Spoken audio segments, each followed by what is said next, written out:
বইমেলা কেবল বই প্রকাশনের জায়গা নয়, আজ এসবিআই অডিটোরিয়ামে বইমেলা প্রাঙ্গণে প্রকাশিত হলো ইন্দ্রাণী চক্রবর্তীর সিনেমা ছাদের পোস্টার এবং ট্রেলার। চলুন কলাকুশলীদের থেকে জেনে নেওয়া যাক তারা ঠিক কি বলছেন ছাদের ব্যাপারে।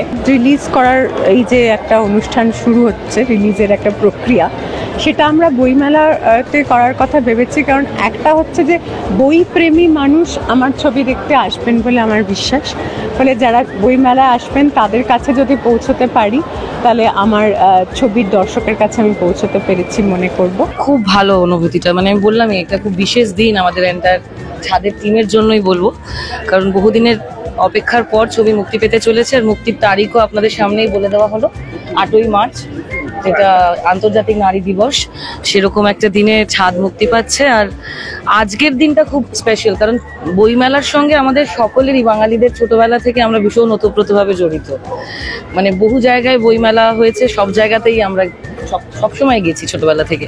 কিন্তু সেরকম একটা জায়গায় যে একটা ছবির পোস্টার লঞ্চ হবে, ট্রেলার লঞ্চ হবে, এইটা একটা সারপ্রাইজ বলা যেতে পারে।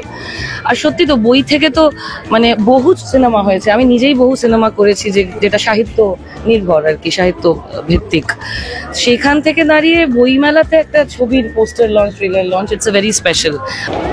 আগামী 8ই মার্চ নারী দিবসের দিনই প্রকাশিত হতে চলেছে সিনেমা ছাদ। আপনার নিকটবর্তী প্রেক্ষাগৃহে গিয়ে অবশ্যই কিন্তু দেখতে হবে। ক্যামেরায় সংস্কারের সাথে সূচনা, বুক ফেয়ার ডায়েরিজ।